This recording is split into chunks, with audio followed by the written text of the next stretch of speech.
Hi friends. Hi. I just wanted to come on here and say hopefully you can hear me because I'm at a park and they're playing soccer behind me. But I've been walking for a long time. A long time just through trails and taking pictures of trees and watching deers and bunnies and all that jazz. I'm sitting in front of a beautiful old, like, yeah, a beautiful tree that looks like it's broken. Kind of how I felt actually. Part of it's like down, part of it's up. But yeah, I kind of just wanted to come on here because I actually I went through a psychosis at one point in my life, which was just a couple months ago, in March. We're in May now. The peak of feeling like I didn't have control lasted 5 days, and my friend had pulled me out of it. And then around my birthday is when I went into another psychosis. And truth be told, I don't know what point I didn't feel in control anymore. I would say 1 or 2 days, but I got myself out of that one. But since the first psychosis, I have been in nature every single day. I have been praying to God every single day.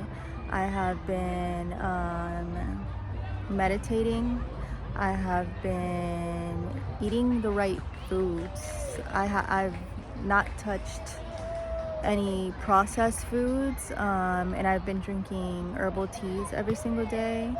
And I've been doing everything I can to be extremely bored. And that is out of my comfort zone. That is the hardest thing I've ever had to do so far, is be bored. And realistically, I haven't been bored. I've been reading, I've been educating myself on, what it is that I actually went through, and really what it is and what it was, and what I'm still healing from, but really not because I'm healed. It's complicated, but it's my nervous system was not. I wasn't being nice to my nervous system. I was spreading myself thin for at least the past 13 years being here in Chicago. I've built a grand old name for myself. I am proud of, and I would not, change a thing about my journey. But although, yes, I've built this huge name for myself, and I've been called a legend by many, in the photo world as an artist and community builder, I was hitting wall after wall when it came to my, I guess you could say, my traumas was keeping me down. I should have been up already. I should have already been where I wanted to be, but at the same time not really, because I am where I'm supposed to be. But I hit a wall so hard of spreading myself so thin, of having my nervous system be fucking crazy, that I ended up going into the psychosis. And it turned my whole world upside down. I could never move the same. I could never be the same, and that is 1000% for the better. Oh shit, my phone is falling. That's 100% for the better, because now like I know how to take care of myself, and now I know that like I had so much trauma stored in me, and I've healed that trauma. So many wounds, and a lot of them had to do with like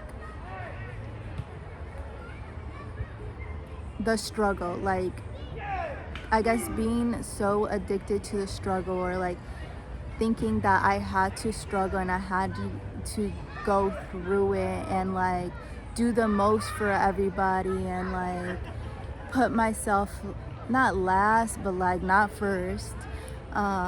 So that's kind of like where some of my struggles lied or traumas lied when it came to like my career.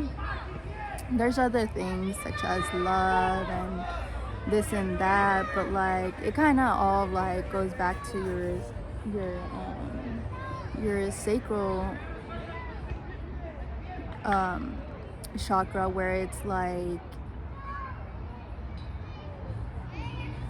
it's all connected. The root, the heart, the crown, it's all really connected. But I think where I'm at right now is working on my sacral chakra, and it's just like really like your worth to the world. Like I felt like I was expected to work for my abundance, and that just was not true.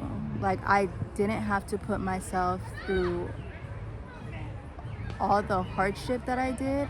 I put that on myself because I didn't know that God could just hand me what I deserve for just being me, for just loving life, and for loving people, and for loving myself, and and for caring, and for checking myself, and all these things. And I thought that like I had to work for it. And now I know a different life. I've left that life behind, and I know a different life. And I'm laying here on a tree. I haven't climbed a tree since I was a child. I haven't danced since I was a child, and I danced in my room for the first time and recorded it and posted it on YouTube. I danced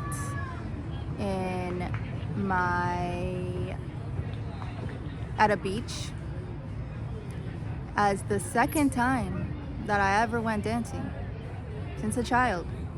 I did it at a beach because I wanted to put myself in a position where it wasn't about anything else except for me. There's a lot of noise in this world, clearly, but we can always come to ourselves and look within no matter where we're at. And that's kind of like what I did. And honestly, just like getting over the fear of being seen, of being bad at something. Like, I could be seen shooting photos and like I'll do it with confidence, but to be seen just starting off dancing, not knowing really what I'm doing, that was like me pushing myself to let myself know I can do anything I want in this world, and it just matters if it feels good to me. So that's kind of just where I've been at. I've written 35 poems in 5 days, in 1 week. In a span of 1 week, 35 poems, 1 song, 2 dances, 3. Today was 4. I've been in nature every single day since March, grounding myself, fueling myself with the right foods, not feeling like I owe anyone any of my time.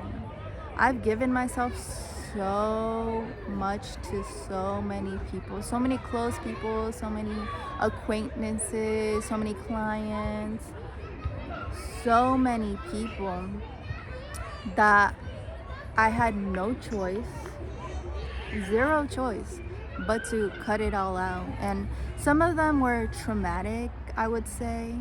Some of them, you know, were in a moment where during my psychosis, I went a little crazy with it. But I don't feel the need that right now I need to speak on those, because I have been through this whole time sitting with my emotions and understanding them, and I'm taking it day by day. And I am this new person, and I'm figuring out how to walk again, and figuring out how to communicate with people again. And like, I owe myself that time to like take the time. So that's what I've been doing, taking the time. And of course, we live in this world where capitalism exists, and I'm a full-time artist, and I just moved into an apartment, so I do have rent to pay. But besides those small gigs here and there, which I've been praying for easy jobs, and God has delivered that, so that's good. But yeah, besides those gigs that I've been doing, like, my phone is on do not disturb, and like, it's on do not disturb. I'm not ignoring that. Like, I'm on YouTube finding things that will calm my nervous system. I'm reading poetry. I'm outside for hours a day. I think that's the most important thing, is to really ground yourself. And luckily, I have an amazing community that understands what I'm going through, and isn't expecting me to reach out or update them on anything that's happening. I think they just know that, like, I'm going through something that has made me go out of control, and now I'm, finding myself. And yeah, shout out to my whole community.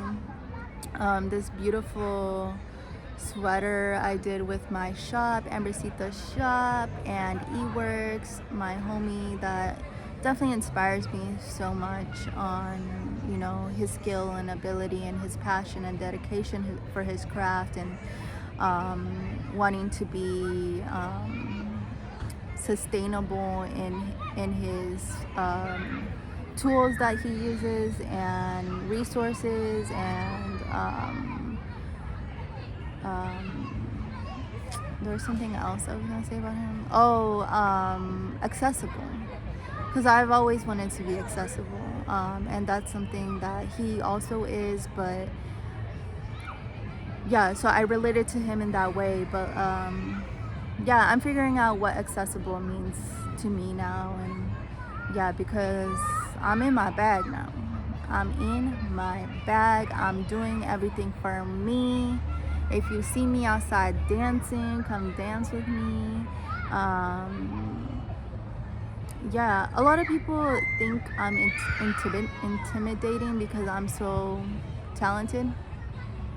But I just want to say that I'm one of the most open and welcoming person that I know. So for all the people that said that they're a fan, and that they finally got to meet me, and that I was so nice and they had no idea, well, yes, come and say hi, because there's no reason why we should think somebody is intimidating just because they're talented. Just because they're talented, that doesn't mean that they're better than you, or that they think that they're better than you. And you should check yourself, because you are valuable, and you can sit at the table. If you want to sit at the table, just say that, just be that. be the most authentic you. Yeah, I will probably say other things in the future, maybe. I feel like I was avoiding doing this on YouTube and like talking about my journey. I actually wanted to talk about my journey. I had hit up somebody that did a little documentary on me, and I was like, I went through a psychosis, and we need to talk about this. You know, I have a story to tell. And this was like a day after I got out of my psychosis, and I was doing it not for me, I was doing it for anybody that has experienced it, and like so I could educate them. And my friend was like, girl, do you even know what happened? And I was like, oh true, not really, like I was just scared and I just wanted to make sure nobody else is scared. So I didn't end up doing this, but I don't know, I was out in nature and I just had a thought that like, if you want a different life, you have to move differently, and it's the hardest thing to calm your nervous system when all you know is how to push forward in the most, in your strongest willed ability, with the most struggle, and you grew up, you know, not in the finest way, and with the most love and the perfect life. You know, what does that even mean really? But like, yes, it's hard to change your perspective in life, but there's so many resources now on the internet that really show you and prove that like there is something different. So I don't know, this is my testimony. I have nothing. I don't have anything. I don't have next month's rent. I don't have nothing in my pocket, but yes, I do, because I've already won. I've already won the lottery because I've calmed my nervous system and I talked to God. So yeah, I don't know. That's all one really needs, to be honest. So yeah. So I guess it's all about how bad you want it, right? And finding your worth. My hand's getting shaky, so I'm gonna go. Okay, bye.